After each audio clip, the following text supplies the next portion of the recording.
simply non-binding. Simply non-binding. Therefore, halacha l'maisa, that guarantor is not on the hook at all. Amar lo, so the Gemara says, Amar lo, Amar lo, lema Amar lo. So that's the case again. At the end of the day, I'm sorry. Amar lo, lama Amar lo. So Amar lo, sorry. Lama Amar lo. Hari shahaya chonik es chavera b'shuk. Umatza chavera. Was an interesting, extreme example. I'm walking in the marketplace and I see Ruvain choking Shimon. And what happens? Why? Of course, it makes sense because Shimon owes him money. And he hasn't paid for a long time. You gotta do what you gotta do. Hey, so what happens? So Reuven's choking. I want to go on record. I do not condone physical violence, even for the extraction of debts, unless it's a big debt or owed to the shul. Okay, so Gemara says as follows. So Gemara says, what happens? So I'm walking in the marketplace. I see Reuven choking Shimon. So what happens? Amar lo, hanach lo, and I say, Reuven, leave Shimon alone. Va'ani etein lecha. I'll pay you. So Abba say, so fine. Reuven releases Shimon. He comes to me for payment. And what do I say? What do I say to Reuven? Just kidding. Just see ya, right? See ya. I'm potter. Why? Shelo ala munosa halvu. Because we'll say it's very important because we've seen this. We've seen examples of this before. Loan agreements loans are a unique relationship between a lender and a borrower.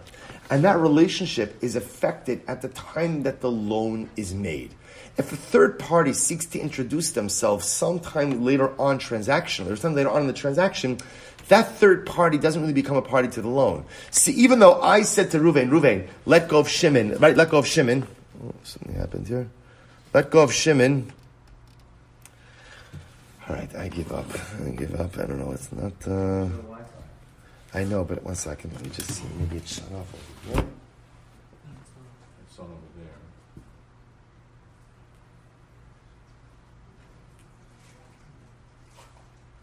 Oh, it's not plugged in.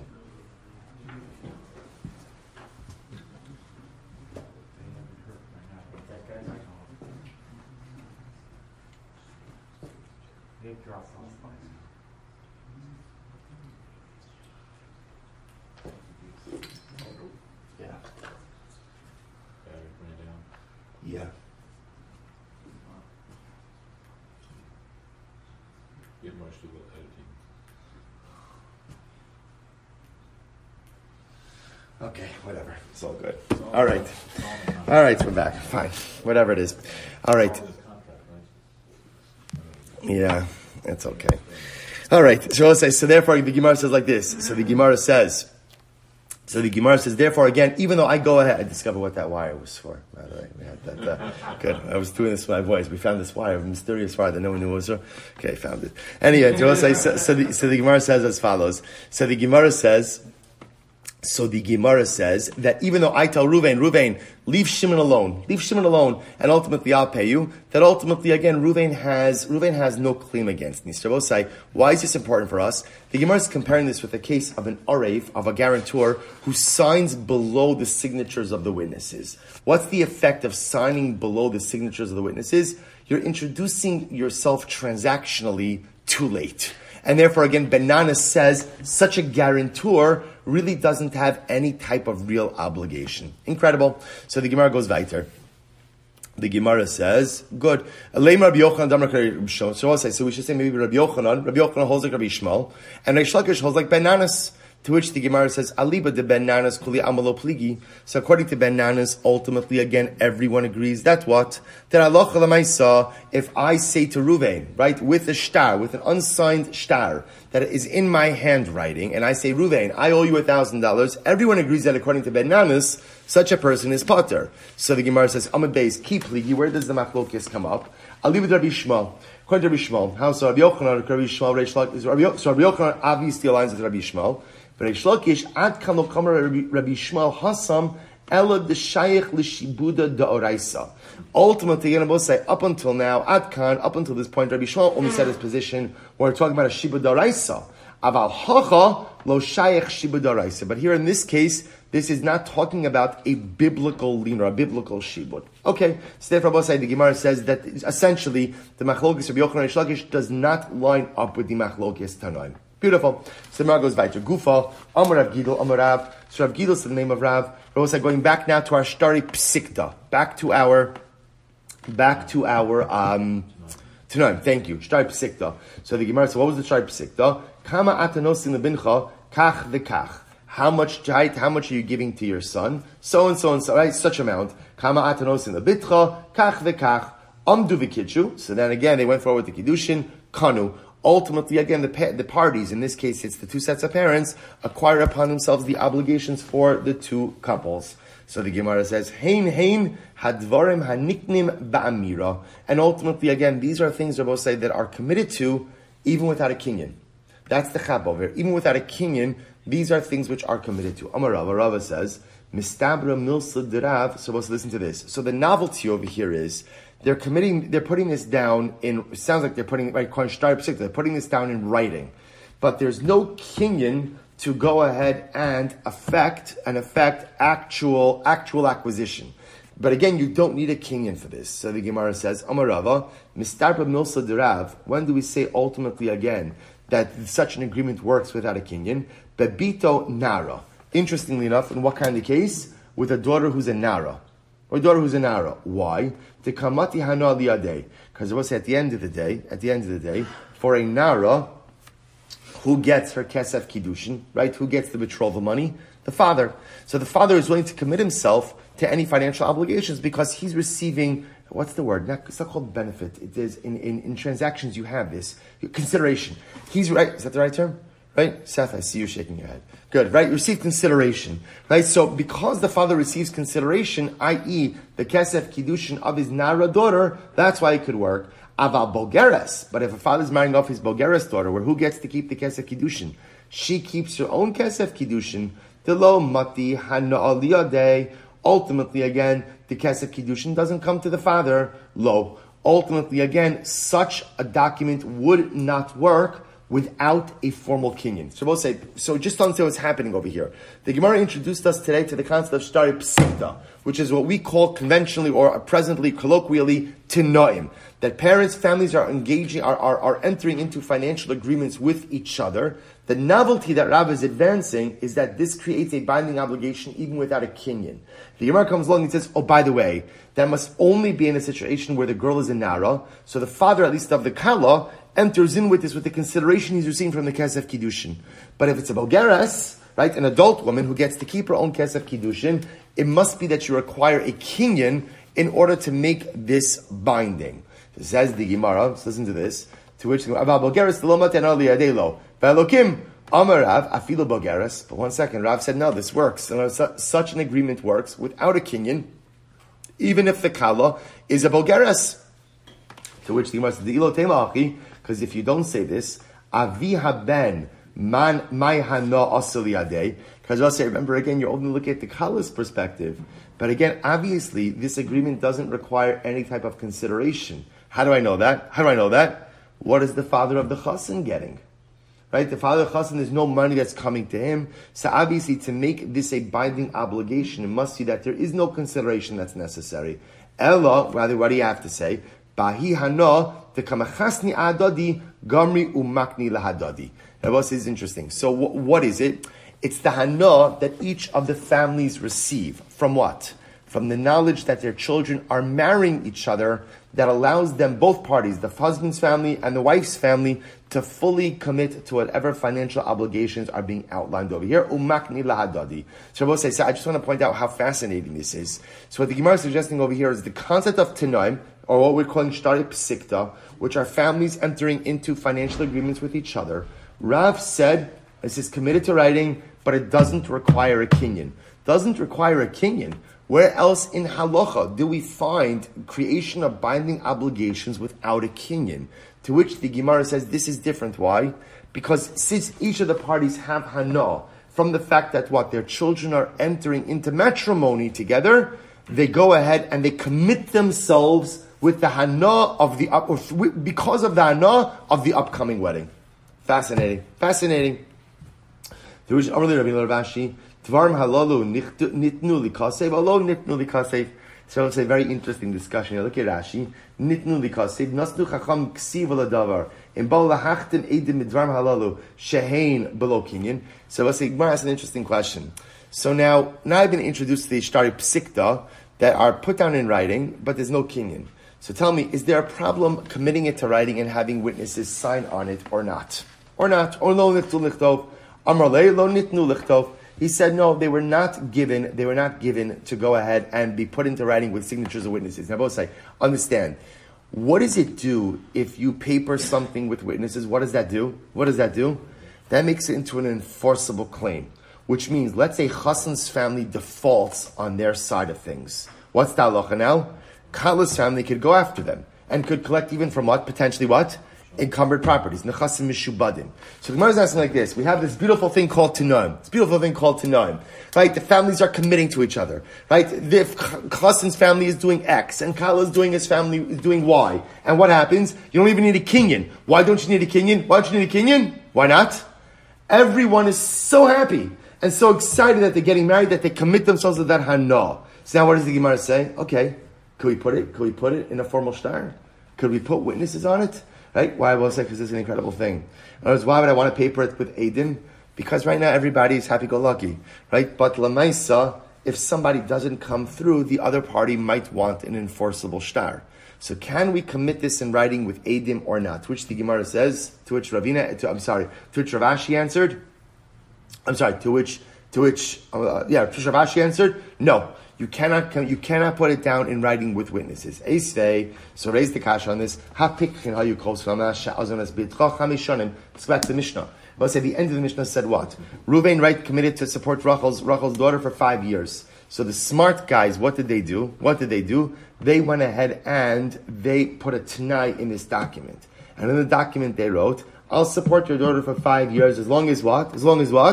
We're still married. So the Gemara says, my kosvin. So again, this seems to be a similar type of case. And here again, it sounds like the husband is papering it with witnesses. So why couldn't you do the same thing by Tanoim? The Gemara says, no, my kosvin omrim.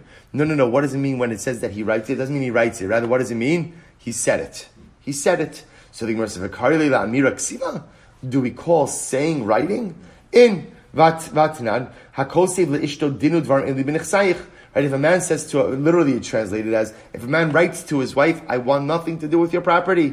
V'tani Rabbi Chia haomer leishto. And Rabbi Chia says it means he's not writing it down, but rather what is he doing? He's saying it to his wife. So Tashma, let's analyze in kosvin shtare erisin v'nisun elamidashneim. Plus, very interesting.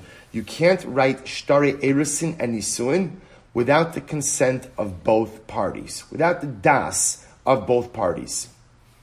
Okay, so the Gemara says, Hamidas Shneim Kosvin. But it sounds like if both parties consent, you could paper these agreements. My lav shtar psikta. Are we talking about Tanoim?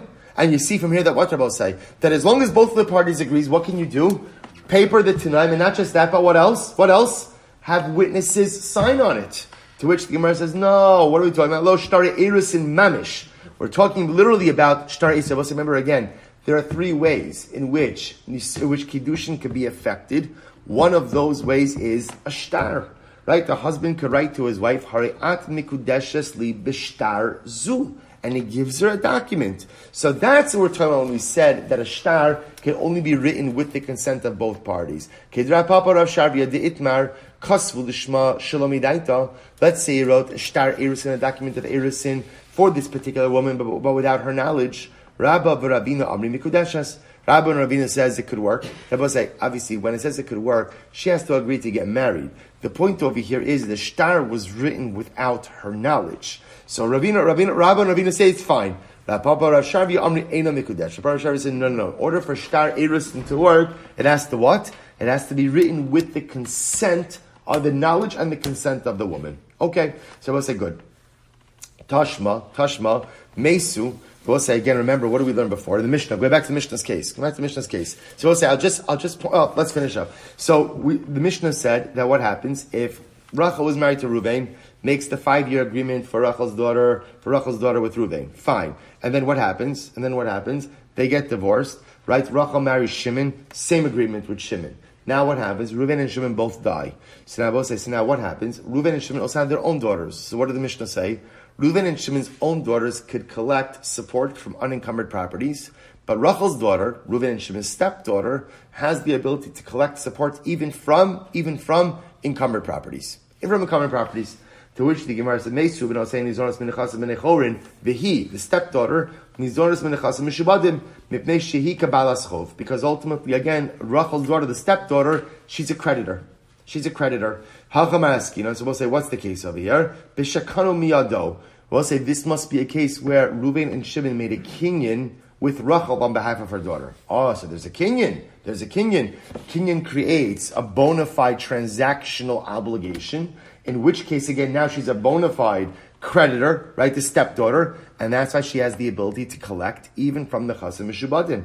Ihachi banos nami, if that's the case, daughters as well. Why? In other words, we're assuming if he's doing a kinyan with his stepdaughter, he's doing a kinyan with his daughters also. Therefore, they should also be able to collect from encumbered properties.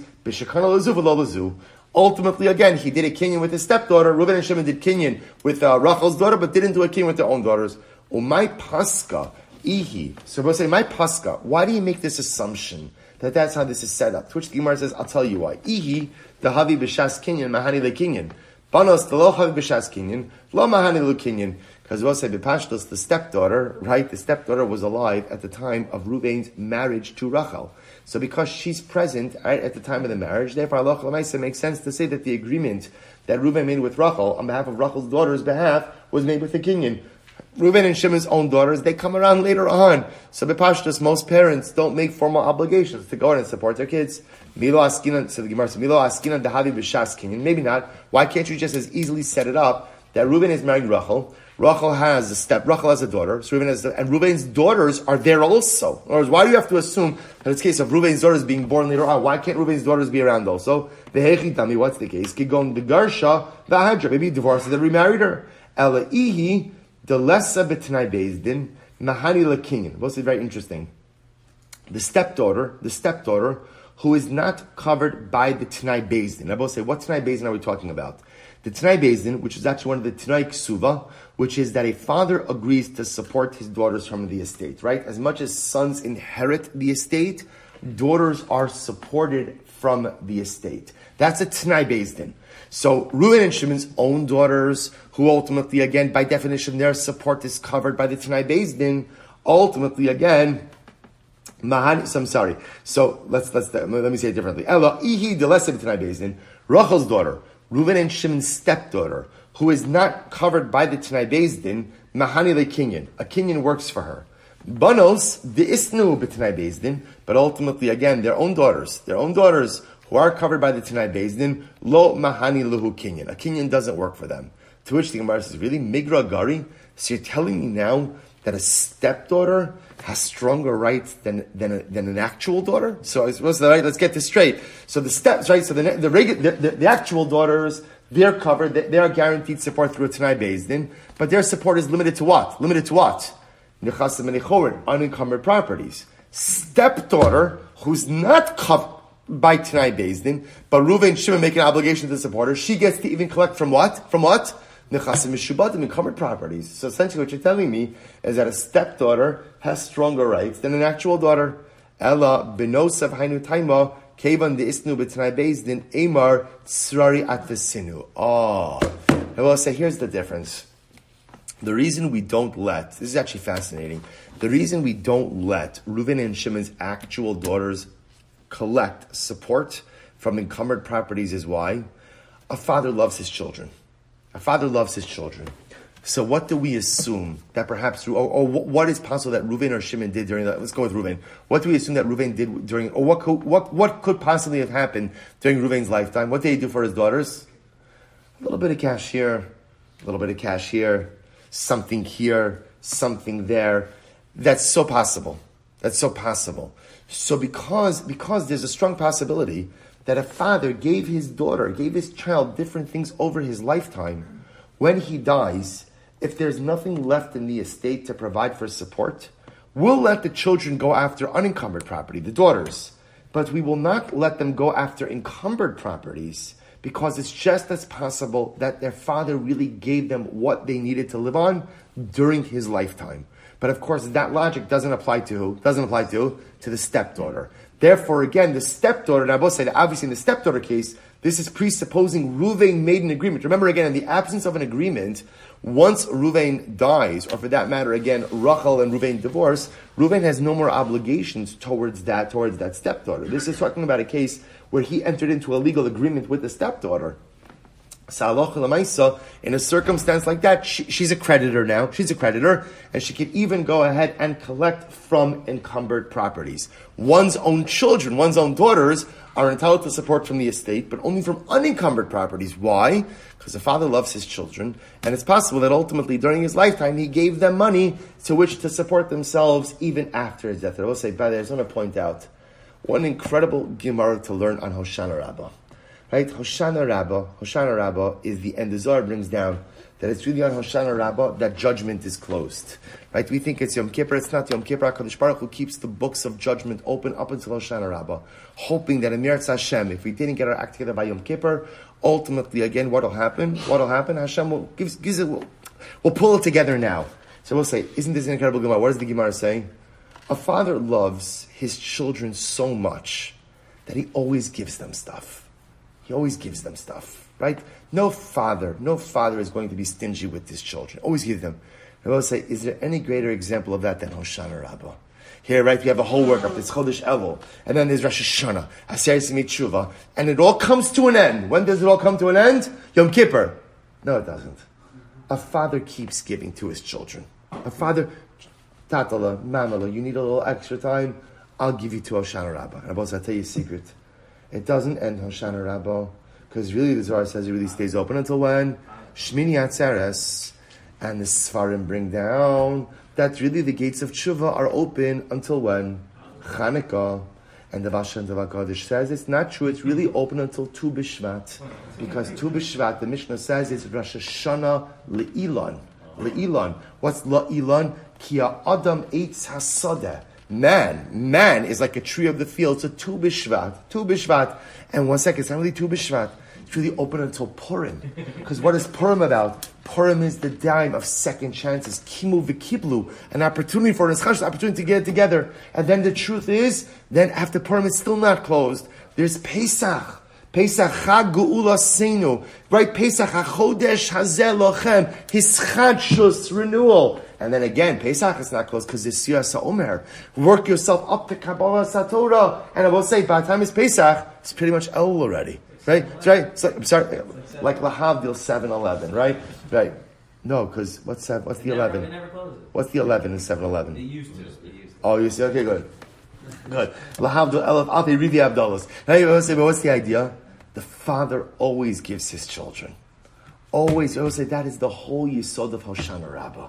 Father always continues to give his children. A father always wants his children to be happy. Father always wants to see. Sometimes the greatest misconception we have is a God who stands in judgment, and we think like the judge wants us to fail. Do you know how HaKadosh Baruch Hu looks at us? What do you know how HaKadosh Baruch Hu looks at us? When he looks at us, you know what he says? Like Lahavdil, like with the banks. You're too big to fail. You're too big to fail. You're too great. I'm your God. I know I'm the judge. You're too big to fail. So HaKadosh Baruch Hu is going to do whatever he has to do to ensure that I don't fail. And if that means constantly keeping the door of tshuva open longer and longer and longer, oh, okay, Shmini Atzeres, Hoshana Rabbah, Chanukah, Tu B'Shvat, Purim, whatever I have to do, HaKadosh Baruch Hu whispers in our ear, you're too big to fail. I believe in you, and I'm going to keep giving you, I'm going to keep helping you, I'm going to keep giving you these little beautiful matanas of extra time until you finally find the courage to get it together. Rabbi say that's Kesuvos, Daf Kuf Beis Hoshana Rabbah. If it's not Hashgacha Pratis to learn a Gemara like this on Leil Hoshana Rabbah, this is the message that HaKadosh Baruch Hu is giving to us. We'll say, I'll just end off with that, but I'll just tell you, just halacha l'maisa. Actually, the truth is, we'll say the halacha l'maisa and Meretz Hashem for Yom Tov. We'll stop over with the hashkafa l'maisa. Well, here's what I just want to tell you. Next year is Shmini Atzeres. It's going to be a little bit earlier on Shmini Atzeres. We have a little bit of a different schedule. I think it's like 4:30, and then Simchas Torah.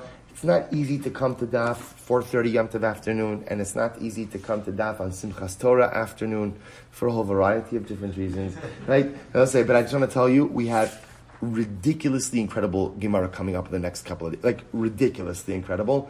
So it's Kedai, and the truth is, now that we know that the Father is giving us a little extra to help us be successful, we should be good children. And if our Father is giving us, then Amir Hashem, we should find a koach to give Him a little bit more as well. I will say, shkoyach, a good devach, a piskatav, a good klittel, shkoyach.